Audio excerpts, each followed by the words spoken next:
apology. They can shove their apology up their ass. Kemi Panarin definitely looked like he got his mojo back. He got an assist. I was wrong. Big. Welcome back to another episode of the Final Buzzer here on Big Apple Hockey. I am joined by my two esteemed guests here from Ranger Central. Matt, welcome aboard. What's up, guys? How you feeling after tonight's win?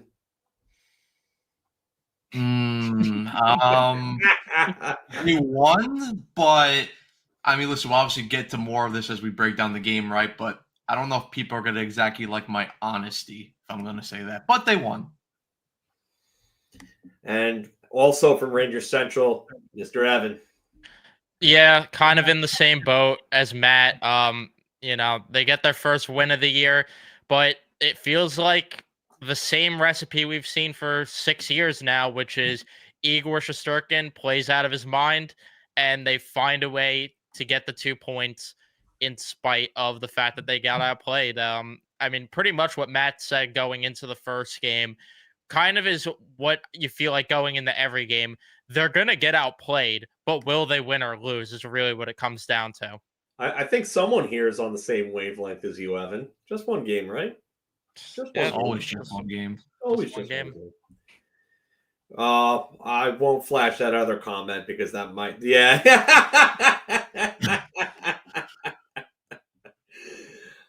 Just because there's also some vulgar language in it, but another Trash My Boy stream. No, he was the only reason they really won tonight. You can't trash Igor. Listen, I'll always trash the contract. Don't get me wrong. There's always plenty of room for that, but I give credit where credit is due. Igor Shesterkin played out of his mind tonight. Yeah. And like we were saying, he's the only reason this team won this game because they got heavily outplayed by the Buffalo Sabres. And I know people say, look at the shot counter early in the game. Listen, to me, sure, were they out shooting Buffalo heavily in the first period? Absolutely. But I think, again, and we always say this, you have to look at the context of the shots. In that first period where I believe they outshot them 70-6, how many of those chances were really high danger chances? And I know people say blah blah blah. They outshot them. But still, I look at more quality than overall quantity. And listen, overall, you do want quantity as well, but I actually want to see this team generate high-quality chances and a lot of high-danger chances. And for me, they just really didn't do that a lot throughout their whole game. Now, listen, late in the game when they got their chances, did they take advantage of it? I still don't know how Carson Soucy managed to score a goal, but, hey, I guess you got to give credit where credit is due, right? And obviously, you had JT Miller. He scored his first goal on a really nice deflection. Then Will Cooley, he got the dagger with the empty netter. But then also, and I'll say this before I throw this over to you guys. Congratulations to Mike Sullivan on his first win as New York Rangers head coach. Yeah, that's interesting. Sullivan gets his first win a couple of days after having his team just lay an absolute stinker, not even looking like they were there or showed up. But yeah, I liked the first period for probably about the first 10 to 15 minutes. It was right until they scored, and I said this in my post game. It's like they do what they always do. They score and then play on their heels, and it's so annoying how they do it every single time. We saw that habit in the preseason. We saw it last year. We've seen it for many years where they do that every single time, and that's why these games get closer than they need to.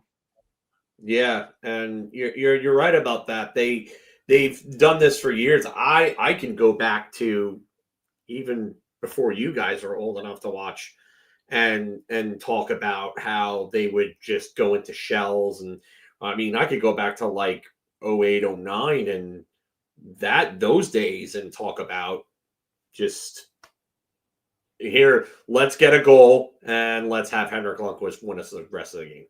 I mean, I've been watching this for way too long. So, they need to be better. The first 10 to 15 minutes of the game, I thought they played good enough. I mean, Buffalo's gonna get chances. Every team we play against is gonna get their chances. But the second period was probably the worst period of hockey I've seen them play so far this season. I think they were better in Pittsburgh than they were in that second period against Buffalo. Like the Buffalo Sabres had them on the ropes. I don't understand how like you can let a team like that just dominate you like that. And Well, I mean, go it's ahead. just, Go ahead, Matt. to me, it was always a possibility though, because I mean, even though we know that Buffalo's not exactly great, they still have good individual players. It's just more the fact that because you got to remember they have their star quality players, right? They have Tage Thompson, they have Rasmus Dahlin, they have Bowen Byram. I know Owen Power wasn't playing today, but he's also a nice young defenseman. So they have individual tools. It's just more for me that Lindy Ruff is just not a good coach, and I don't understand why they hired him in the first place and why he's a coach. And second of all, their depth is just garbage. It's not good. And then also I like to mention too Ryan McLeod too. He's a decent center for them as well, and someone that I would have loved the Rangers to pick up last year, but unfortunately they didn't. But back to like what I was saying, I think it was always a possibility for Buffalo to outplay them, just because, like I said, the one thing that Buffalo at least has, they're a quick team. And I don't think anyone can deny that. And we know that this Rangers team is more of a veteran team. They're more of an older team. We know they struggle in transition. We know they struggle heavily with defensive positioning, especially in places like the neutral zone. So and the Sabres were able to do this a couple times, which pissed me off because, again, how many times did you see the Sabres being able to complete these stretch passes or at least these quick little breakouts in order to spring their attacks up the ice? And still you can't see this Ranger team be able to do it. It's like I watch so much hockey, and it's so infuriating to watch every single other team be able to execute these simple, basic breakouts. But then it's like when we watch our games, it's like I want to put my head through a wall because we can't complete the most simplest 5-foot passes. and like I said, with Buffalo being able to do that, and like I said, because the Rangers aren't exactly great so far with their neutral zone positioning, and like I said, the fact that they're not a fast team in general, Buffalo was able to get their chances. And I know, like you said, Phil, every team is going to get their chances. It's a 60-minute game. There's going to be ebbs and flows. There's going to be flows of transition and flows of momentum. But it's how much can you contain that per se pressure and momentum by the Buffalo Sabres. And for the majority of, like you said, halfway through the first period, after that first goal, the Sabres were able to take control of the momentum. And then that second period, they were able to control the momentum. And even most of the third period, I mean, up until the Rangers got those late goals, again, I felt that Buffalo was the better team. And it also didn't help that the Rangers they took a lot of penalties today and a lot of bad penalties as well. So Will Cooley took what, like 2-3 bad penalties? Yeah, he's off to a rough start in general. Yeah, no, absolutely. I think that the team has been so bad fundamentally for years. I don't understand, and I've tweeted about this. I go into my tweets often just to see how far back. I have tweets going back to like 2021, 2020 talking about their breakouts and how bad they are at them. Like, if you cannot complete a good first pass, like your transition game is going to be complete wolf shit, as you would call it. And it basically stifles your offense. Your offense is supposed to come from that very first breakout pass. And the way that you exit the zone as a unit can just define everything about your offense. And this team does not know how to do it. They just don't. No, not at all. And that's why, like, I keep seeing people being like, oh, but just wait until they adjust to the system. It's early in the season. This is not a system thing. If it's happened under 4 different coaches where this team cannot execute breakouts, it shows you then that the personnel is just not good enough. It's not. It's not at all. And another thing I saw from them was that they kept going back in the zone, and they had guys at the line, and then would pass it back in the middle of the zone. And you were very susceptible to odd man rushes that way, turnovers on odd man rushes. And that's how pucks end up in the back of the net. Is neutral zone turnovers are big. Obviously, the offensive zone defensive zone turnovers were like the biggest thing. Like Gavrikov tried to board the puck around hard around twice on it, and it ended up on a Buffalo stick. It's like, guys, what are we doing here? Oh, there were 2 of those passes. Will Borgen made the first one. I believe it was the first period where he just tries to play a complete pizza up, up the middle of the ice, and it gets quickly turned over. And then the second one, I know we're probably going to get into more of this because he's a kind of a discussion point, especially with the fact that he hasn't looked great through his first 2 games. But again, Noah Laba in the second period, he had a really bad turnover, again, trying to just force a puck up the middle. I said that there was, some things that he needed to work on. And one of the things that I saw from him in preseason is that he held on to the puck for too long. His puck management is just not all that great. Yeah. I think he'll get the message. Otherwise, you might see him end up benched. But now that Trocheck's hurt, I think the possibility of that is lesser, obviously. But I really think there's something missing, and that he needs to work on it. If in an ideal world, I would say that Laba would be in Hartford. For me, like should he be there over Parsonen? Sure, but the bar's in hell. The bar is really in hell. So I'm actually with Jay. I think Gavrikov was much better tonight than in the first game. Oh, absolutely. It just, I agree that it's somewhere in the middle that you still want to see more considering what his role is. But he was definitely better than in the first game. But I'm also, one of the things that I'm willing to wait and see on a little bit more than other things is how that pair gels, and waiting for Fox and Gavrikov to gel together. Like, that's something that you can give time. I think that's fair to say. You need to give that a little bit of time. Yeah, absolutely. I can tell you right now, just going from one D partner to another, it's just everything changes. You're, especially when you're playing with a partner that you've been with for 8 years they were together, between U.S. National Development Team, World Juniors, then the Rangers. They were together for the better part of that long. So yeah, I would say that you need to give them a little time. I know that people are going to be quick to judge him because he's the new guy, the big free agent contract and everything like that. But I still think there are things that are going to go overlooked that aren't going to show up on a chart or on a score sheet, that people are not going to see or understand.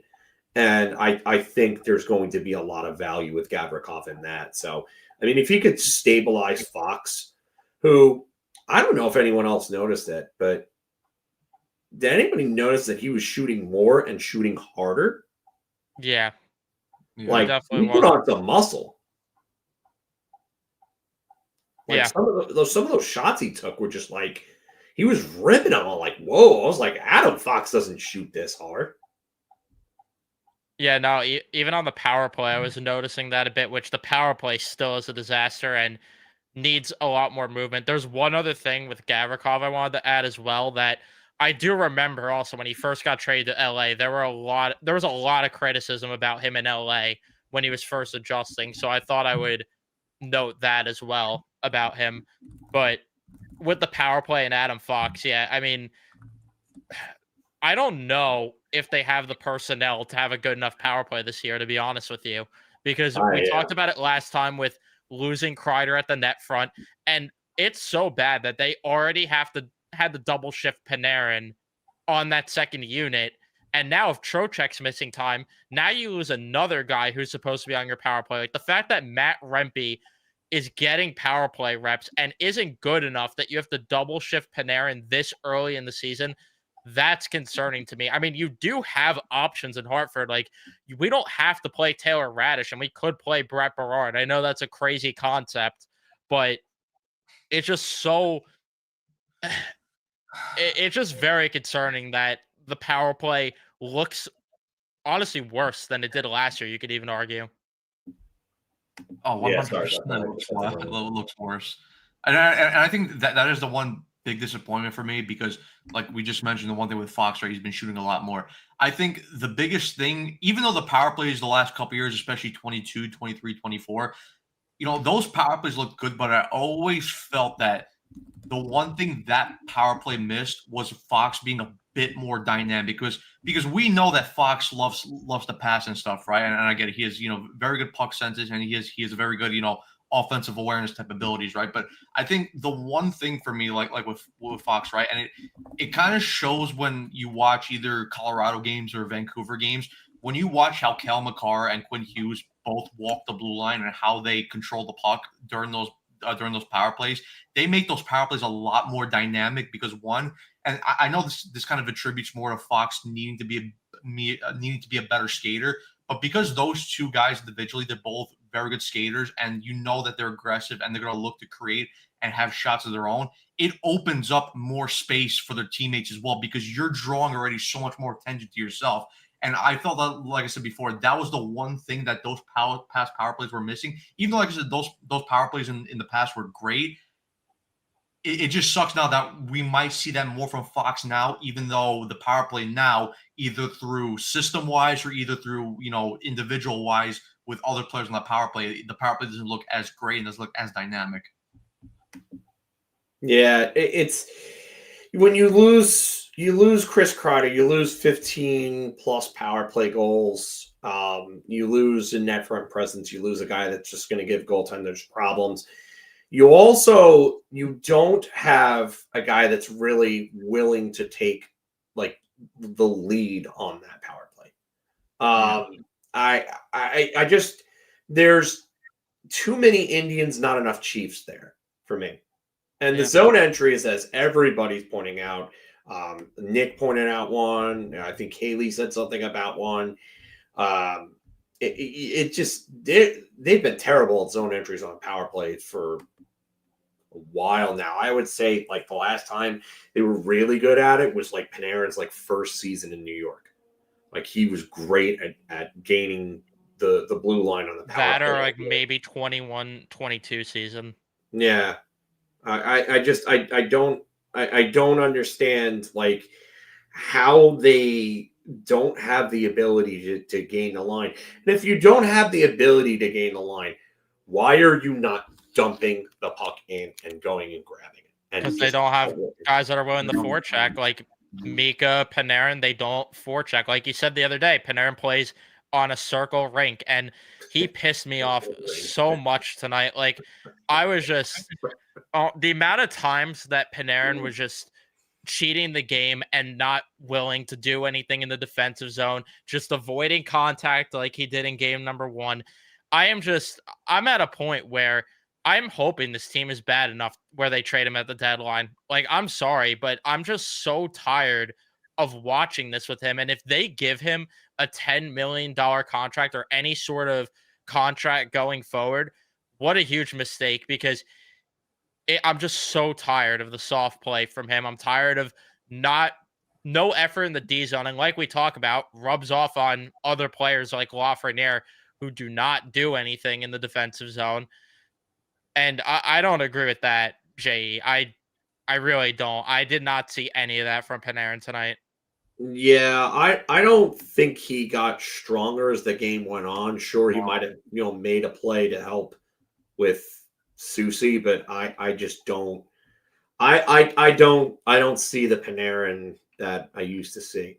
The Panarin from 2 years ago, the Panarin from 4 or 5 years ago. I don't see it. I don't know. Personally, I think they should move on from him. I don't think he was terrible tonight, but I don't think he was particularly good either. That's just the one thing I really don't like about Panarin's game, and this is kind of it shifted on as he's been here longer. And again, like when we compared him to guys like like Matthew Tkachuk and Brady Tkachuk, the one thing I don't like about Panarin is he'll have his moments where he makes nice plays where he'll either score a nice goal or he'll have a nice assist. But I just don't feel that Panarin is the type of player anymore where he'll single-handedly change the momentum and change the game by himself. And that's what he's being paid for. He's being paid $11.6 million to do that. But like we've been saying, over these past couple years, especially last year and now the beginning of this year, he's just more of that passenger type. And again, when you're being paid that amount of money and you're being basically given all this responsibility to lead and be the main force of the offense, it's like, again, and this is one of the main things like we were saying, you hope that they are bad enough to the point where you can trade them and can move on from. Because again, like, and we've stated this before, I have no interest in giving him a contract extension. And I don't want to lose him for free either. And like I said, for me, I don't want to bring him back next year because, again, he plays the wrong type of hockey for me. And like I said, he's not worth the money that he's asking for. He's not worth $10 million a year. And again, like you said, Phil, the last couple of times we've done these streams, start of next season, he's going to be 35 years old. So again, it's just there's too many factors for me to say, yeah, I can overlook these things. No.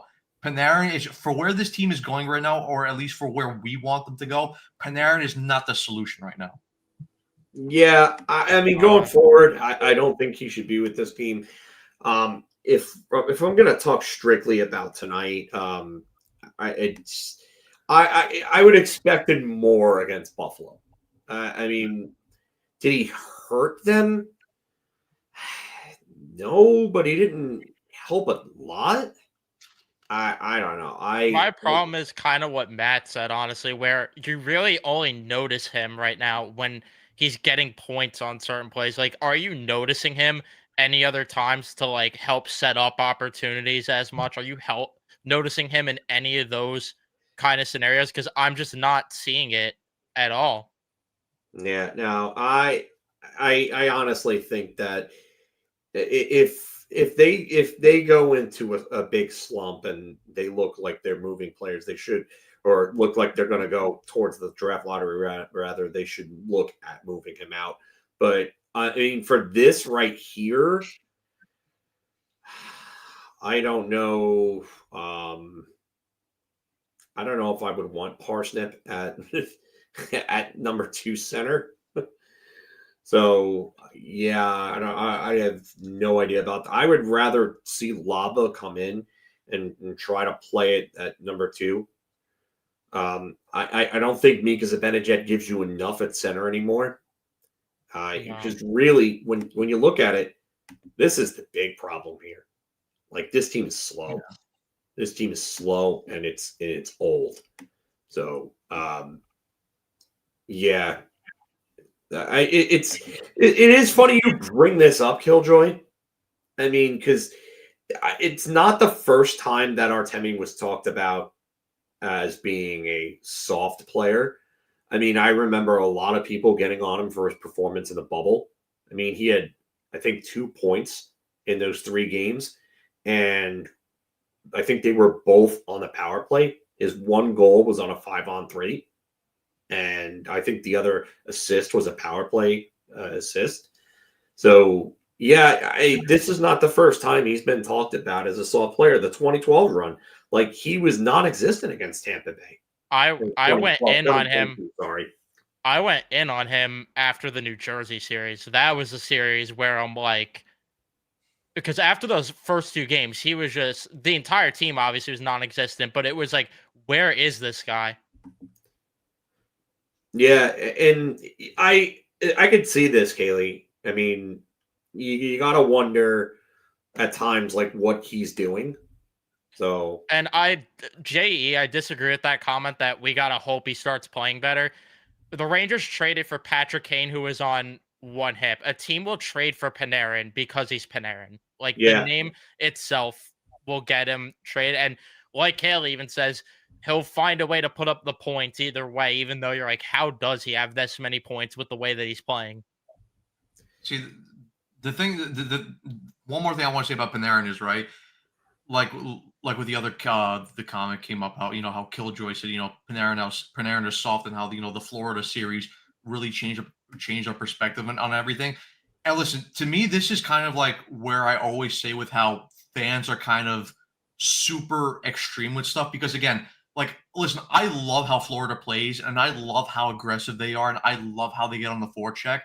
But again, I don't need Artemi Panarin to be Sam Bennett, Matthew Tkachuk levels of physical. I just need him to be a little bit more assertive, or assertive, sorry. Like, I don't want to see you shying away from puck battles. I don't want to see you, doing constant flybys every single minute of every single game. Again, I'm not asking you to go in there and throw constant throw throw constant body checks and, throw flying elbows. No, I'm just asking you to be a little bit more aggressive than what you are right now. Because again, like Sidney Crosby, he's not like totally like physical and totally aggressive. No, but when the game gets a little bit more chippy, he can at least actually, set his level to be a little bit more aggressive than what his play style is usually. And again, I'm not saying that Panarin is near the level of what Sidney Crosby is, but I'm just saying, like, even though that's not exactly your game style, you need to be able to at least adapt your game style a little bit to the situation of the game. And to me, Panarin just doesn't do that at all. Yeah, and that's the thing. Like, I mean, Kaylee might be onto something here. Like, he could be like Gaborik, and I remember Gaborik got a lot of the same flack in New York just because he didn't put up a lot of points. I know he had the game 3 overtime, triple overtime winner against Washington in 2012. I remember exactly where I was for that. But John brings up a great point here. St. Louis and Briere were big time performers, and they were small. I mean, Briere had the last 30-point postseason before Connor McDavid. I mean, you had, in 2010, he had a 30-point postseason. So people don't remember things like that, but Briere was incredible in the playoffs for the Flyers and the Sabres. St. Louis was incredible in the playoffs. So, but yeah, it's a lot of it comes down to just the willingness to attack the middle. And that was something Panarin talked about. And there was a lot of stuff that was going around, talking about how, he was, shying away from the middle, not attacking. And he came back and he started doing that during the season. Well, he didn't do that in the playoffs. And nobody's expecting him to be prime Eric Lindros or Alex Ovechkin, where they're just throwing his weight around, but fight through it. Fight through it. Show that you care. Show up. But Gaborik found a home in LA playing alongside Anze Kopitar and led the 2014 playoffs in goals. Unfortunately, sorry, I had to bring that up. But yeah, he was incredible in that playoff run for LA. So yeah, I think that he may need a change of scenery, and I think they need to go in a different direction. But if I'm going to say what I did like tonight, I liked the way that Fox and Gavrikov played for the most part. I thought that they started to look like they were gelling a little bit. They need to attack the middle more. They definitely need to get there because they're not doing enough to do so. The Miller goal was a nice deflection, but where else are the shots to the middle? And I love the way Adam Edstrom played. He should have had 2 goals in that game.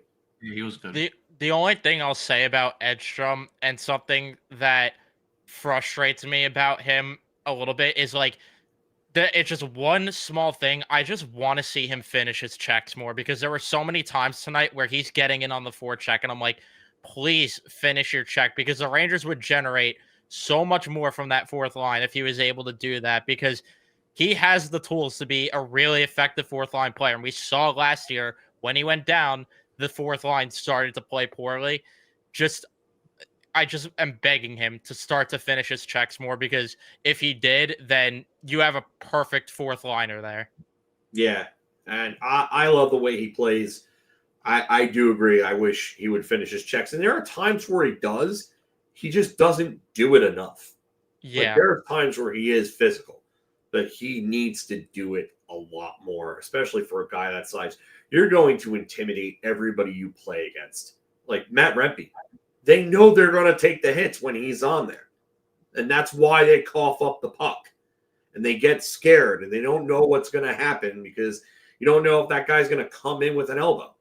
But I also like the way that Edstrom plays in the D zone a lot. Like he's always smart in the D zone. Active stick too. Very active stick.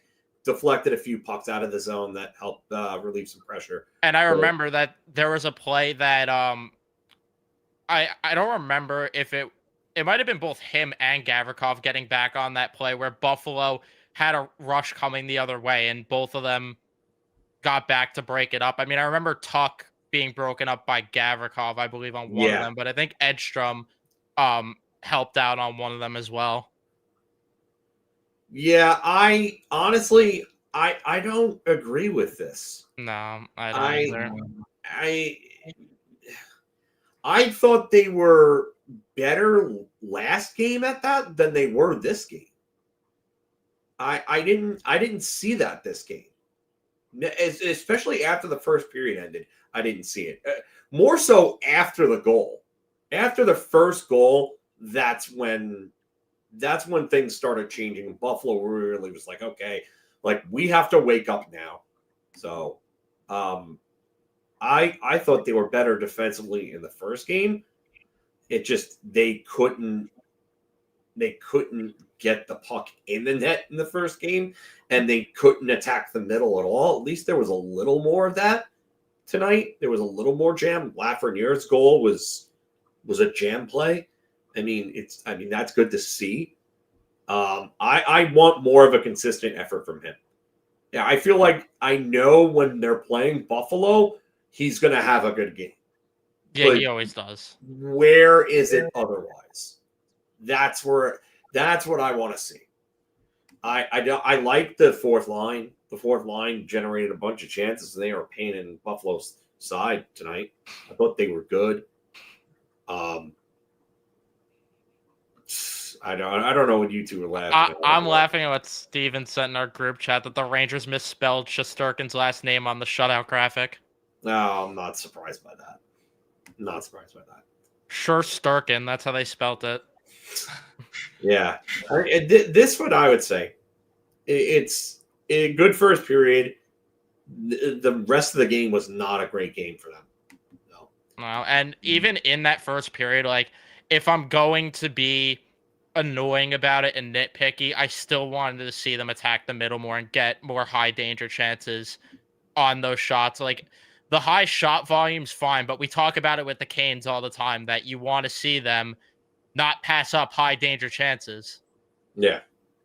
And another thing I would like to see is just more shooting on the power play, more shooting and more moving. Oh my God. around. When Mika passed that puck to Miller, when he had a clear shooting lane on one of those power plays, it's just like Kreider's not there anymore. Could you stop, man?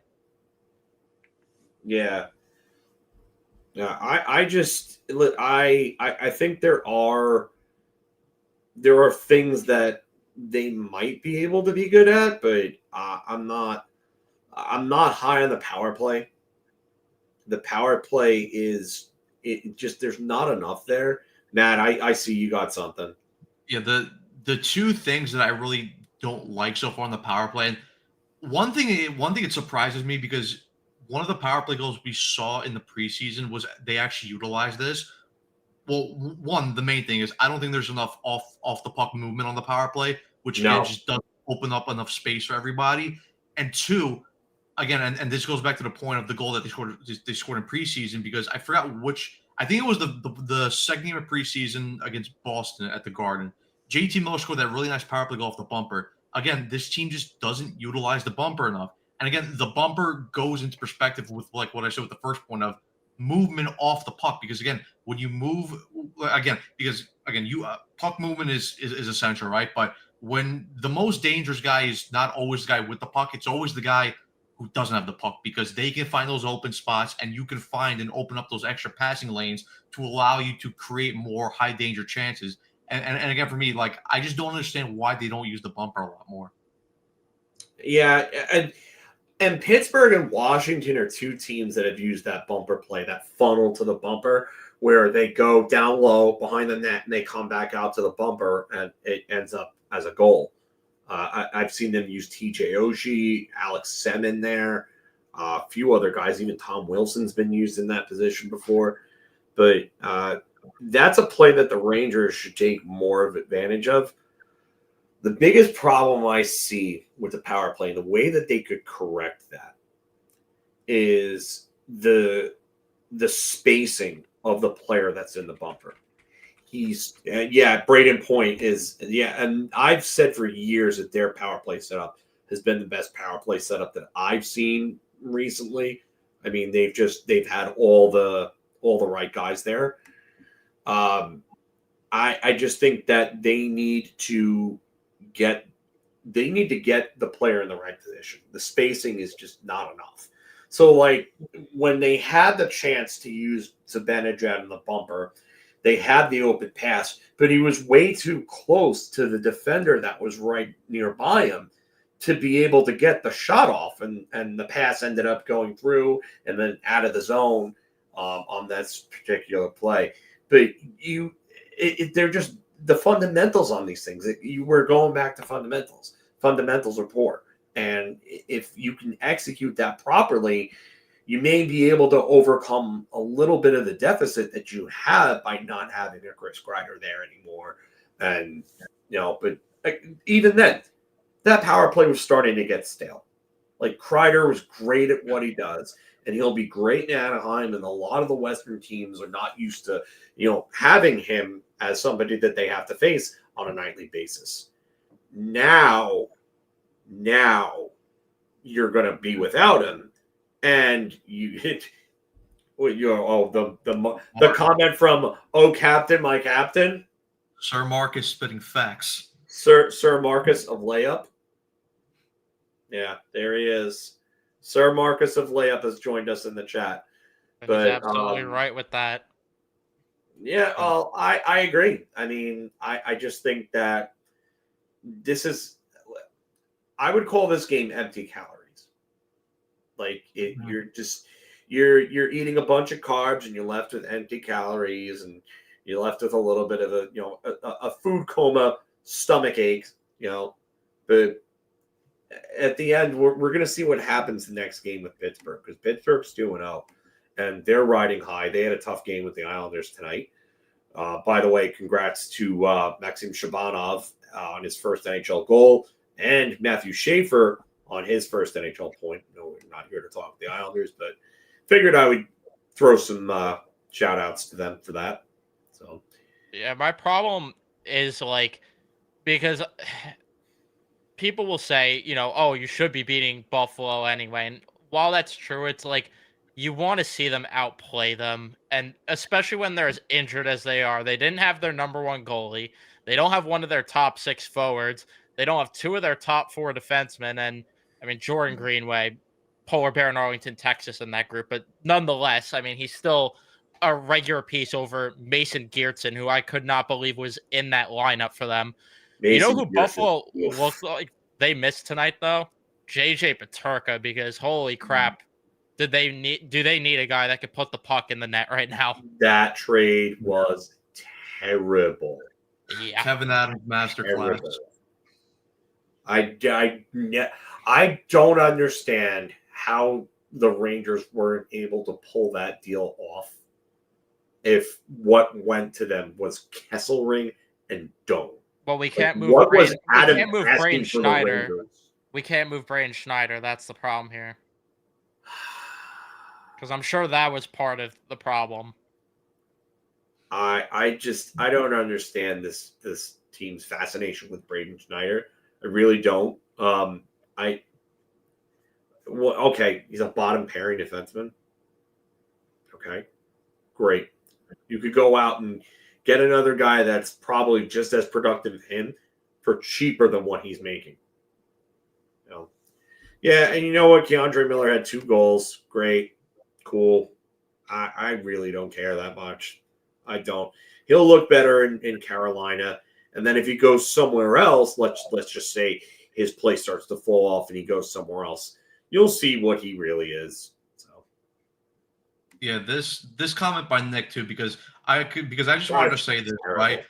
With the whole he plays like a radish. Yeah, no, but that's what I was about to say, right? Because we talk about all the lack of fundamentals, and especially that the fact that this team is one of the slowest teams in the league. I feel that, okay, if your top 6 isn't going to be this all flair fast team, right? Obviously they're going to chip in with some goals here and there. And we know that maybe the bottom 6 is not exactly more of a goal threat than it should be. But to me, if you want to add more of that, and you want to, and like we always talk about, how you want to change momentum, you need to add more speed to your bottom 6, because again, like how we talk about how how Adam Edstrom is a good piece to do that, right? Again, can someone explain to me why Brett Berard is not here on the roster instead of a guy named Taylor Radish? Taylor Radish belongs in a fucking produce section of a grocery store. I'm sorry, the guy sucks. How many blind passes did this guy throw up the middle tonight to absolutely nobody or either Buffalo Sabres defenders?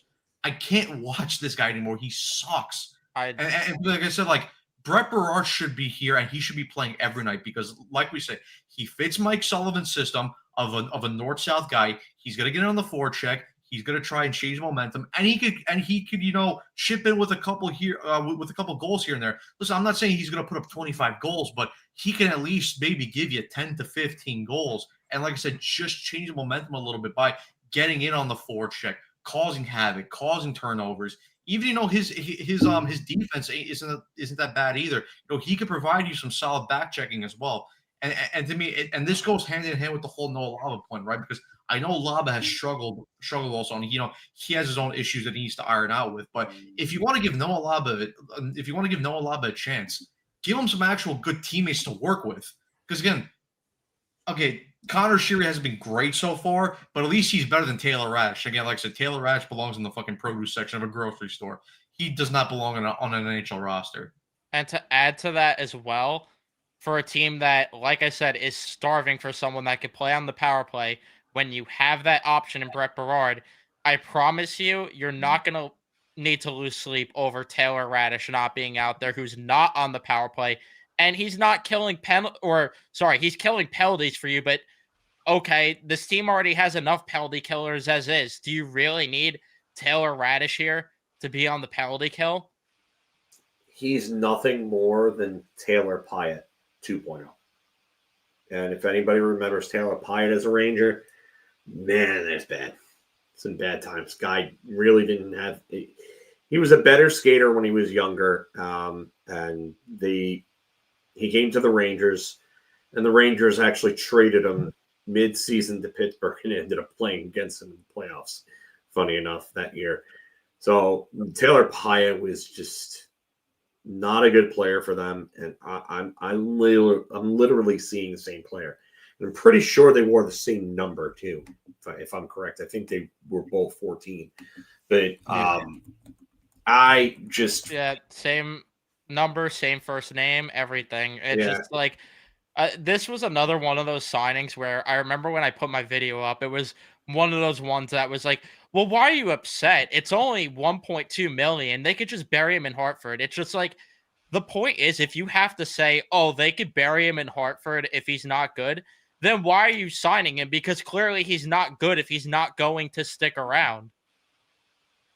I never understood it. I never understood a signing. And I'll go back to what I said.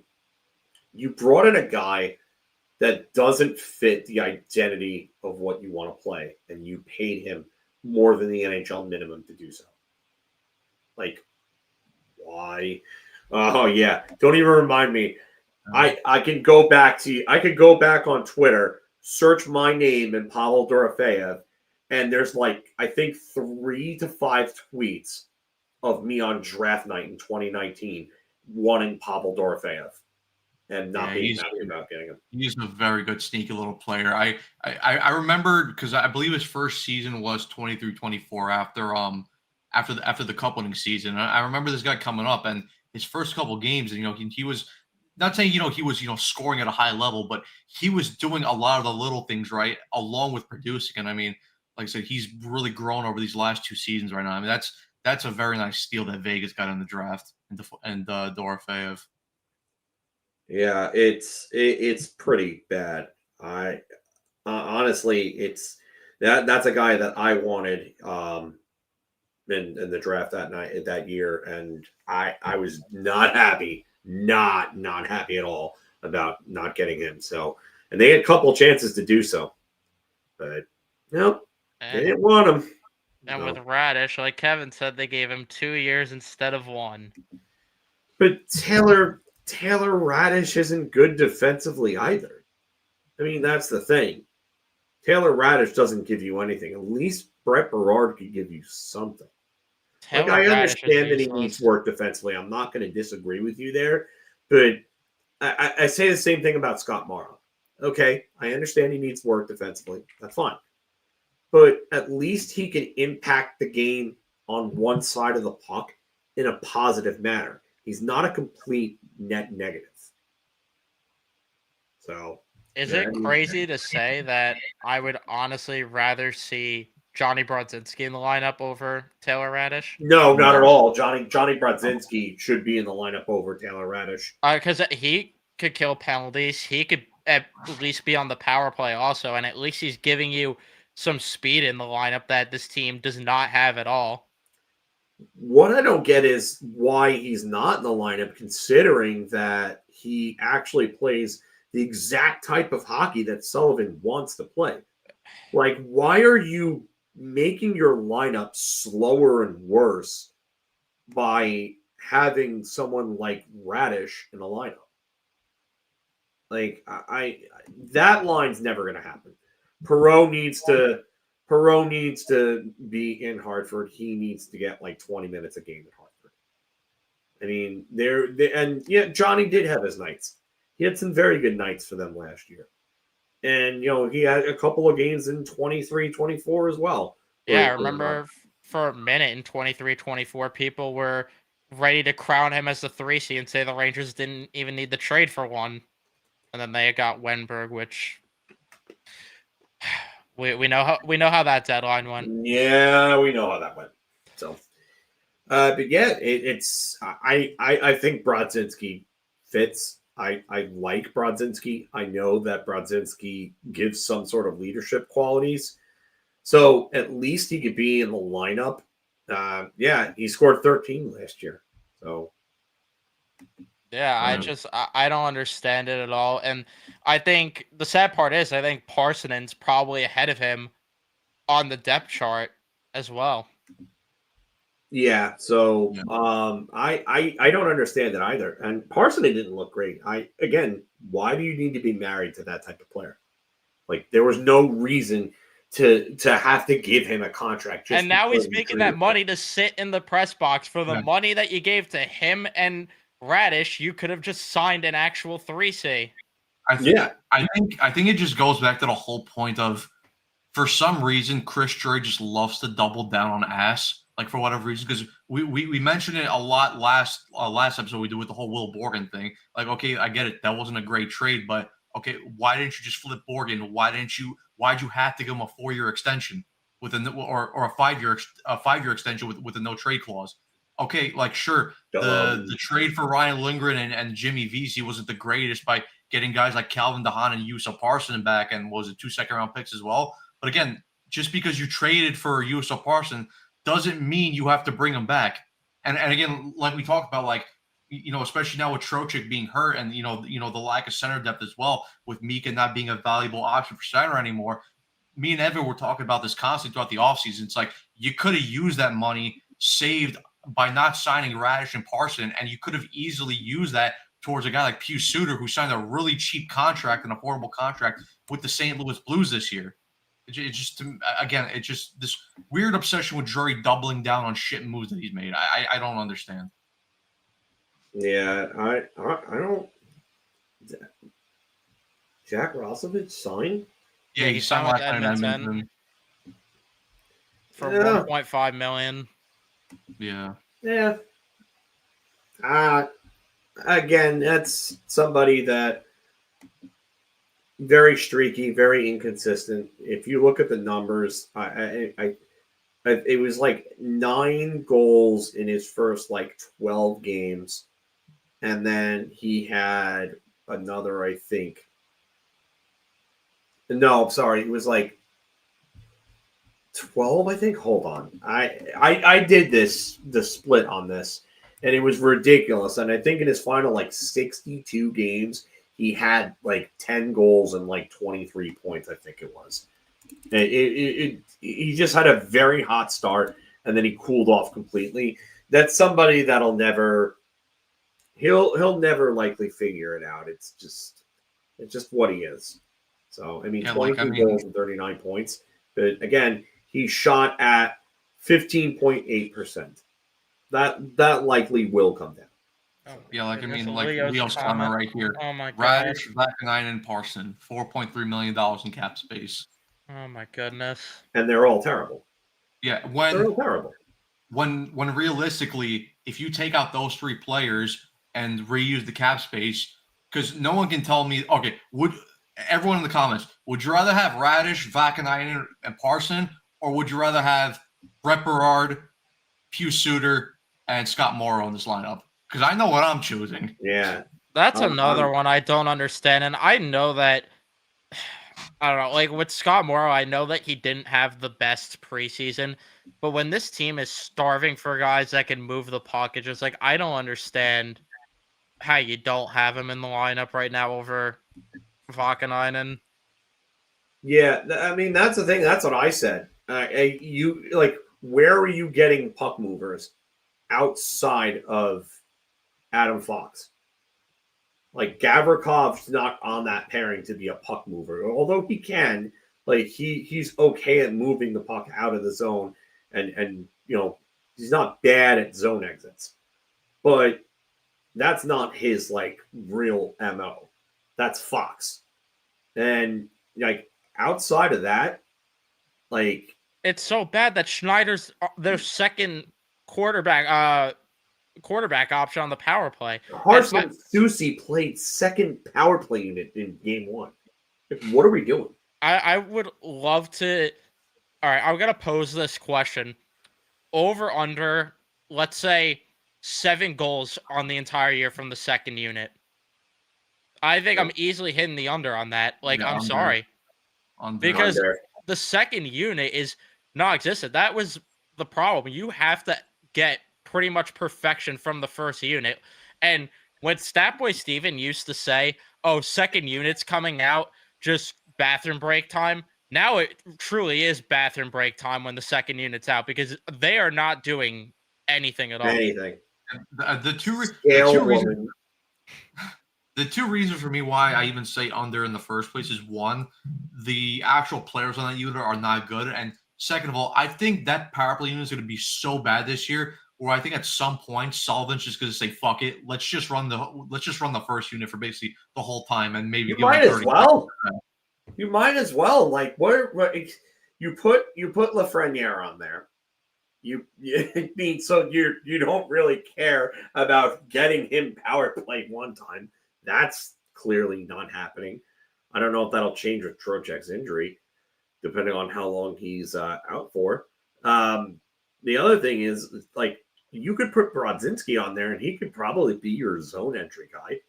I mean, he's a good enough skater to game the zone. And not only that, but if you dump the puck, like, yeah, I see what you're laughing at. Yeah, Power wolf shit. That's wolf shit. That's a new one. Raymond power. I call it powerless play, but that's just me. I agree. The powerless wolf shit. I mean, it should be something like, I would say, Morrow with the point, Lafreniere, Brodzinski, Cooley, and I don't know, take your pick of somebody else. Berard, if you were going to call him up. Yeah, maybe Berard, I would say. If it's someone that's up here right now, I don't know. I'm like looking. I guess Connor Sherry you could keep there. Like I don't Polar Bear in Arlington again, but sure. Maybe Edstrom. Yeah, you know what? I literally just said that, and this comment just came through like right after I said it. It could be. Yeah. I mean, I think though that you need to get Trocheck off that top unit though. In general, like you have. Just having him on the second unit to help win faceoffs alone would be pretty nice. That's why they have him on the first. But is it also a crazy idea if they just do what they used to do at times with him, where they just put him out for the faceoff and then take him off? Yeah. Well, but yeah. I guess you kill time. You gotta establish possession, and then you're 4-on-4 in the zone. Then you gotta have someone be fast enough to get back out onto the ice because. Let's just put it this way. Remember when the Rangers couldn't score on the power play and they couldn't win the faceoffs? They were losing 30 seconds off the initial draw. and it was affecting their numbers, and that's why Trocheck's on there. I'm not saying that I think he's a great option there. Not coming Not on. coming on. Let's not say Mark, what are you doing? Mark's Right. scheming. Yeah, what is that about? Yeah, I don't know what Mark is doing there. That's definitely Mark. But it's not coming on. Oh, Mark. Mark's Oh. definitely in the freezer right now, thinking of some layups for next episode. Oh man, that's got to be Mark. It's got to be Mark. Mark, you know what? Mark probably dropped his pen and actually pressed the wrong button. That's probably what happened. Yeah, he was trying to fix something. He just texted me. Mark, this is Not the not the trash. trash train. Yeah, I agree with this, Kevin. A lot of smoke screen, a lot of smoke and mirrors on that. Mark Scatabo Williams. Mark gave up layups for a half-court shot.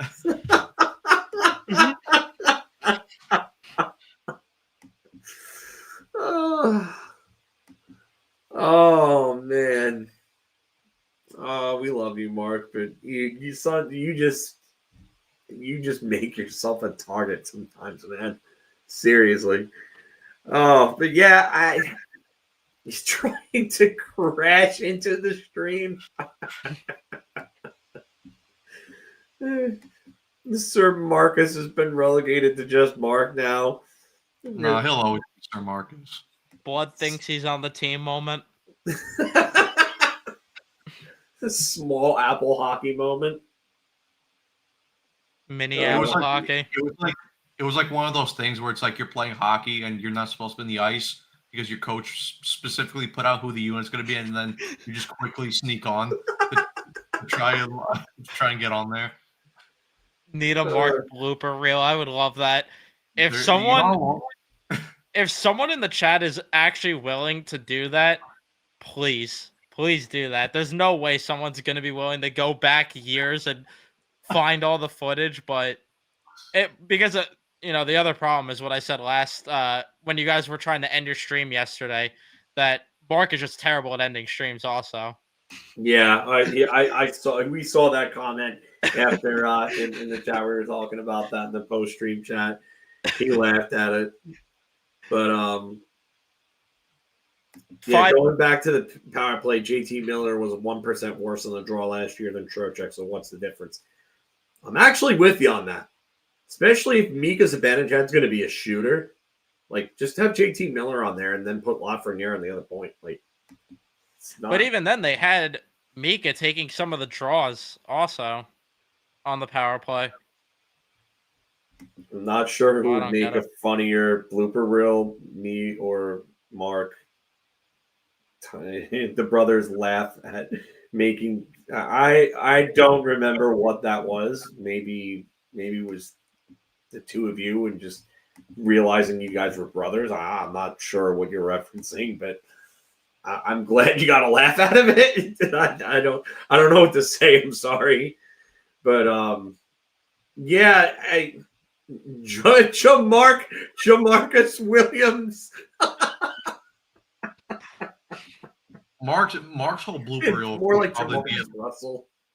Mark's blooper reel probably be like 10 hours probably. I mean, you probably need to release an IMAX in movie theaters. Mark definitely asked for spell check on his wedding registry. I love how every stream just is he actually going to just come shit in? on Mark's stream. Oh yeah, here. I think he's coming in. Do I? Actually, hold on. There's Mark. Okay, There you go. now I can't help but laugh because now it actually put me in, and didn't put me in the first time. But where's Evan? Yeah, Hold what happened to on. Evan? Evan's not on Yeah, here. what is going on here? Why is this? It shouldn't be doing that. Very There close you go. Max, there we go. There's a custom... Mark is in a dark room crying right now. No, I'm just in the back of the bar right now. Yeah, just in the back of the bar because I kept on looking up. I have the post game on, and I'm like, Evan's face is covered. And just thinking to myself, just try to sneak on there, change the camera angle real quick, get right off. Instead, it puts me on. And then I'm like, shit, get the hell out of there. Mark in the attic. Uh, Mark Yeah. has his full Dolphins uniform and secretly pretends he's really good. no, this is the back of Croker's right now. So it's, So we've gotten the meat locker, the freezer. Now we got the back of Kroger's. Where else Yeah. are you going to come from live? you know what? I don't know. Got to figure it out. Should be Put the like whole a, new where's meeting to Mark? on the road. We need to get more Mark on the road. I have to do a video about Vegas for the last time I went. Oh But- man. But hey, guys, I guess since I'm on with you, all the solutions are solved. The New York Rangers are clearly Stanley Cup favorites after tonight. The "We Are So Back, Baby" post. Yeah. Is that what we this is? we fucking on the Rangers bed tonight. I mean, come on. This is I mean, everybody that's kind of keep on saying, "Oh, it's just one game." This should not have settled your nerves at all. No. No. I mean, it's they're a work in progress to say the least. Yeah, well, that is to say the least. But just wanted to come on and say hi. Guys, take it easy. And yeah, Evan, I was trying to move it because the banner was covering your face the entire time. So I just couldn't notice that. I couldn't help but notice it. Anyway, talk to you guys later. Gotta get back to work. See you, Mark. Hey, Hi, Mark. meat locker. Now his face is going to be stuck up. Wait. What the hell? Why is he removed from stage? Okay. He's like frozen. I don't understand that. The meat locker Yeah. actually froze him. Yeah. No, I was able to get rid of him. The J. Leave it. Comment. Leave it.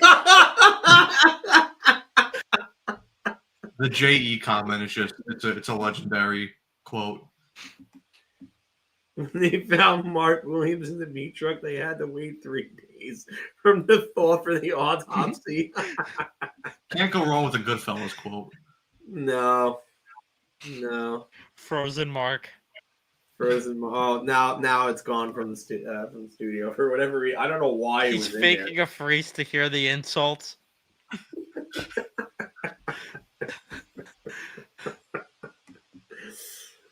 Oh man, we're gonna go for like another 5 or so minutes. So Is Get this a off. Mark Williams 5 or so minutes though? Because that was the thing I was gonna say before that I love, and it's just I'm like actually 5 only gonna minutes. Go for like another 5 minutes. Mark Williams 5 minutes can turn into an hour for all we know.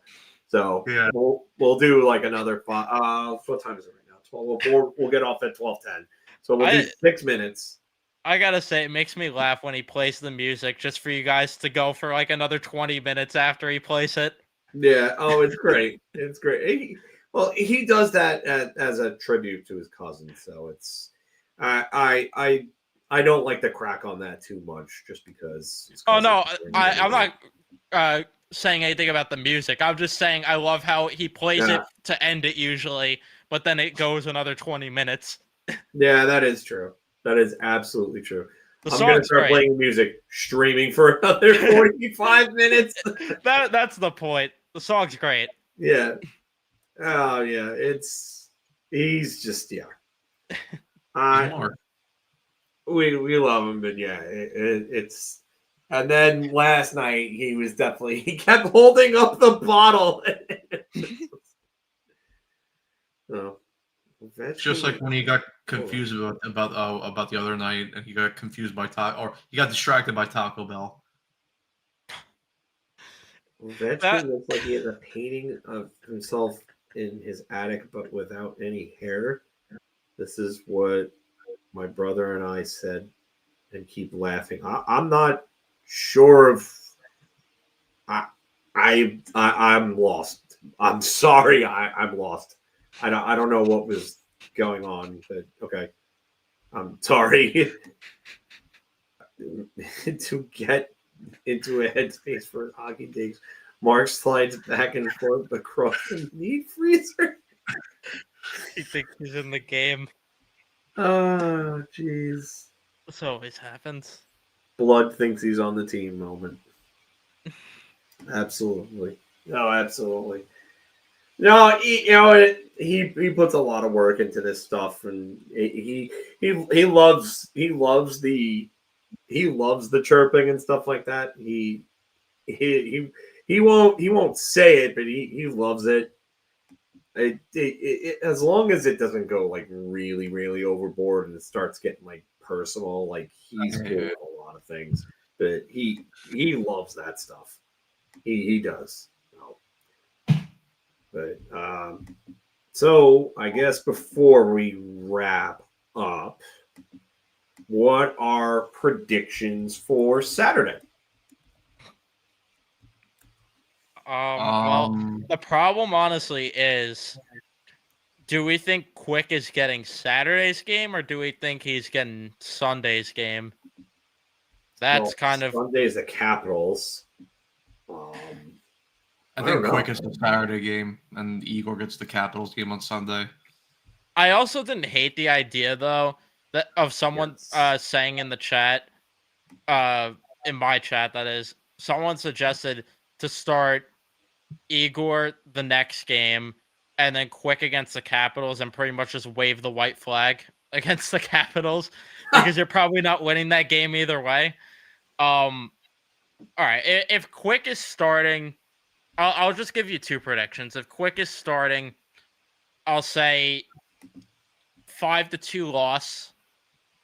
If Igor's starting, I'll say 3-2 loss. Okay. Matt? I'll pretty much say this because these are pretty much going to be my predictions for every single game. I don't know if they're going to win or lose. They're going to be outplayed, though. That's my prediction. That's how I feel as well. I don't know how I feel about Washington. I think Andrew Mangiapane is a bigger loss than people want to add on. He's a guy that goes and wins a lot of board battles. He's a pretty tenacious forechecker. I don't know if I see the Capitals being the same Capitals team from last year. But I still think they're not a bad team by any means. So we'll see what happens with that. I mean, they lost to the Bruins in game one. Again, it's only one game, but they didn't look good against Boston. Tom Wilson got their only goal. And, I mean, it was two regular goals and an empty netter. I mean, even strength goal from Pasternak, and then Elias Lindholm had a power play goal. But I think they're going to lose to Pittsburgh and beat Washington. That wouldn't surprise me either. I could see that. I mean, Yeah. again, it also depends what they're going to do goaltending wise this weekend. That really hinders a lot because if Quick's in against Washington, then I don't see that going well at all. But you are right that losing Mangiapane was a problem. I mean, Nick will tell you he loves Mangiapane more than he loves his wife, I think. So I'll tell you all about that. I'm not sure. No, I think he loves Talon Boyko more than he loves his more wife. than anyone. Not Mangiapane, definitely Talon Boyko, though. Pretty close competition there. Oh, Nick. Listen, all I'll say is there is no cucumber picture for Andrew Mangiapane. There is one, though, for Talon Boyko. So, yeah, I know about this, and we're not going any further into it. So, on that note, thank you all for joining us. Hope you enjoyed the win tonight, and the Giants fans out there in the chat. Hope you guys enjoyed that as well. I know there's someone on this panel right now who's shaking his head because he is a very, very unhappy Eagles fan. Trust me, I don't know how that happened. This team beats the Chargers, and then they can't beat the Aints, but they beat the Eagles somehow. make it make sense to me. Make it make sense to me. So, but again, if you haven't and you're not already subscribed, like, share, and subscribe to Ranger Central. These guys work their asses off too. So show them some love, Matt and Evan. And thank you guys for jumping on with me. Appreciate that. Thank you all for watching. And we will see you guys. I mean, depends on what I'm doing over the weekend, but maybe either a Saturday or Sunday night stream. We'll talk. We'll see what happens if you guys are available. Yep. All right. Yeah, we'll figure that out. All right. Last words, anybody?